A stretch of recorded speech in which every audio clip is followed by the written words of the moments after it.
adalah gembalaku, takkan kekurangan aku. Ia membaringkan aku di padang berumput hijau. Saudara-saudari yang terkasih di dalam Kristus, selamat pagi. Salam jumpa lagi dalam Sabda Siap Saji, Selasa 9 Juli 2024, hari biasa pekan ke-14. Marilah kita berdoa dalam nama Bapa dan Putra dan Roh Kudus. Amin.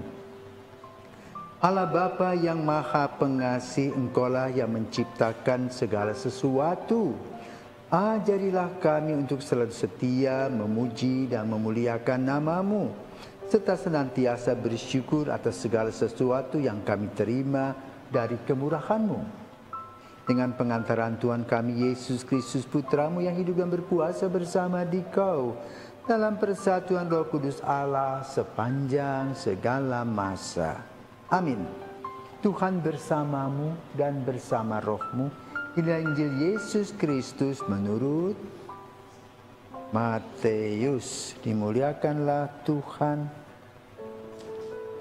Pada suatu hari dibawalah kepada Yesus seorang bisu yang kerasukan setan. Setelah setan diusir, orang bisu itu dapat berbicara. Maka heranlah orang banyak, katanya, hal semacam itu belum pernah dilihat orang Israel.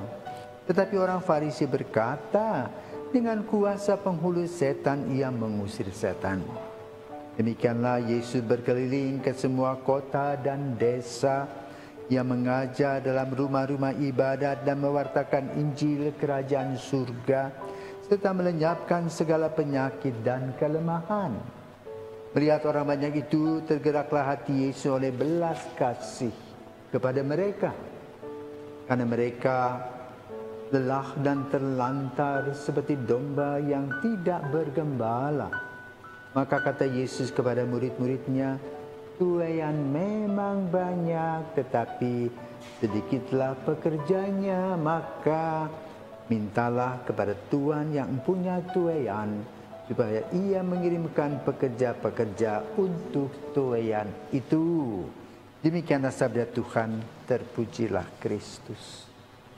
Saudara-saudara yang terkasih dan para pirsawan, selamat pagi.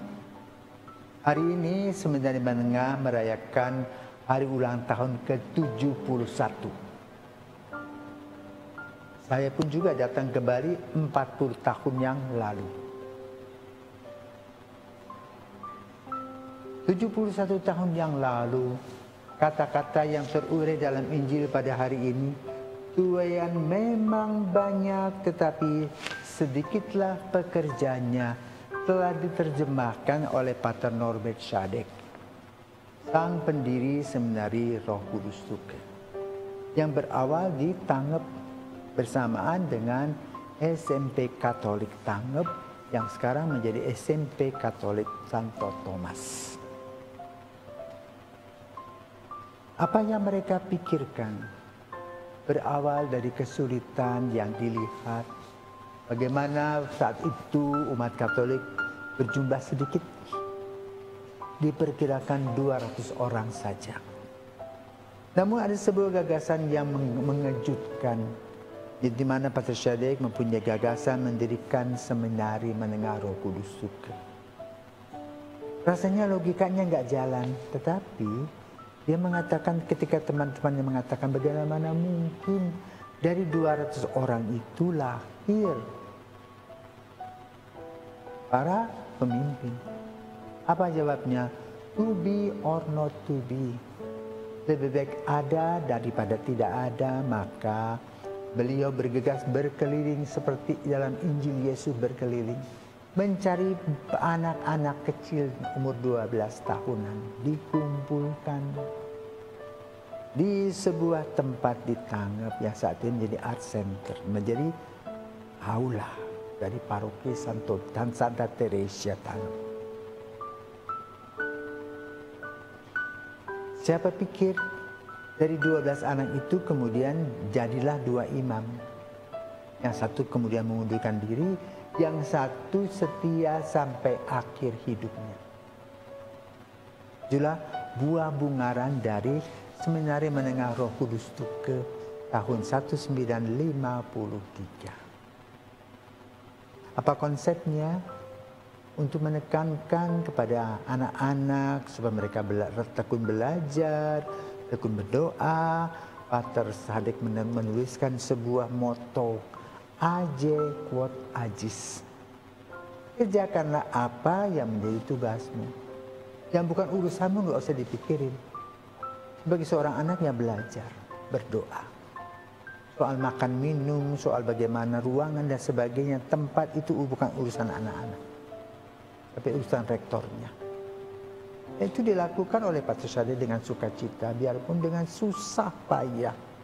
Pada awalnya, doa-doa disenandungkan di benua Amerika, di negara Amerika, di mana para susternya, para saudara-saudara dari Pater Sadek terus mendaraskan mazmur dan doa-doa dengan juga mengirimkan dana bagi pertumbuhan dan perkembangan seminari Tuke. Maka pada hari ini kita harus bersyukur kepada Tuhan.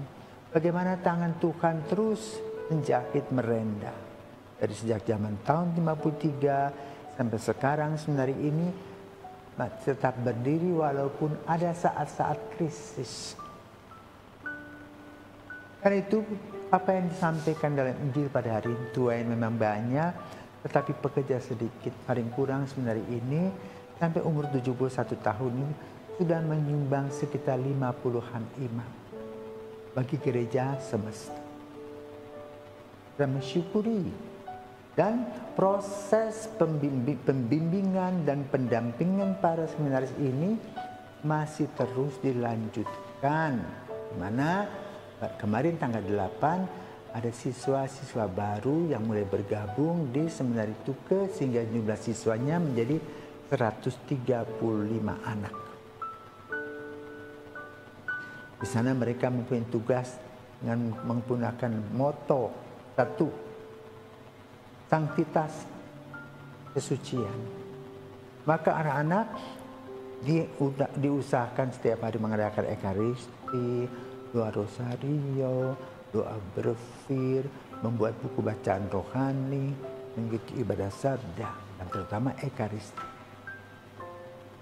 Sanktitas juga berarti mulut pikiran kita menjadi positif, tidak mengatakan kata-kata yang kasar dan kotor. Menggambarkan kekedalaman dan kesucian hati. Itulah bimbingan. Yang kedua, siensia, belajar. Belajar itu bukan hanya pelajaran tetapi juga nilai-nilai kehidupan. Terus dibaca, didengarkan, dilihat, dipraktekkan. Sehingga anak itu mempunyai karakter dan jalan mengikuti Kristus. Baik menjadi imam maupun tidak menjadi imam. Sanitas, kebersihan hati dan jiwa, kebersihan lingkungan, tahu bertanggung jawab atas barang-barang yang digunakan. Itulah yang dia arahkan para seminaris dengan disiplin waktu dan kejujuran. Lalu mereka juga harus bersama-sama sebagai satu sosietas. Ya. Sosialitas, harus hidup bersama, berbagi sebagai satu keluarga. Maka sampai hari ini kita merayakan 71 tahun usia seminar. Juga kita harus menjadi seorang yang bijaksana. Dan itu kata-kata yang diuraikan pada hari ini, tuan memang banyak. Sedikit pekerjaannya, mintalah kepada Tuhan yang mempunyai tuanya, itu Tuhan. Maka orang tua yang juga menitipkan anaknya di sini dan anak-anak sendiri yang merasa dipanggil oleh Tuhan, mari bekerja sama, belajar bersama, berdoa bersama, saling mendukung dan saling menunjang bersama dengan para donatur lainnya. Hingga sebenarnya ini bisa makan minum dengan baik, bisa berdoa dengan tenang, ya, dengan alam dan cikon yang menunjang panggilan kita masing-masing. Maka kita bersyukur kepada Tuhan untuk kasih karunia-Nya. Semoga semangat untuk terus maju di dalam karya kasih Tuhan. Semangat untuk mau menjadi pelayan Tuhan. Dipersiapkan sejak dini untuk apa? Menunjang bukan hanya gereja lokal tapi juga gereja semesta. Sehingga kita boleh berada di tempat manapun seperti sifatnya air. Air itu menutup lubang yang paling dalam dan terus mengalir dan memberikan keadilan dan cinta kasih. Maka kami bersyukur dan berterima kasih kepada Tuhan yang memberikan inspirasi bagi founding fathers yang sudah almarhum sekarang boleh berbahagia di surga melihat pertumbuhan dan perkembangan menari ini di bawah naungan Roh Kudus. Dan semoga pemuda-pemuda yang ditampung atau belajar di tempat ini didampingi, pada waktunya mereka akan menjadi pemimpin-pemimpin yang dapat diandalkan dan bijaksana. Tuhan memberkati.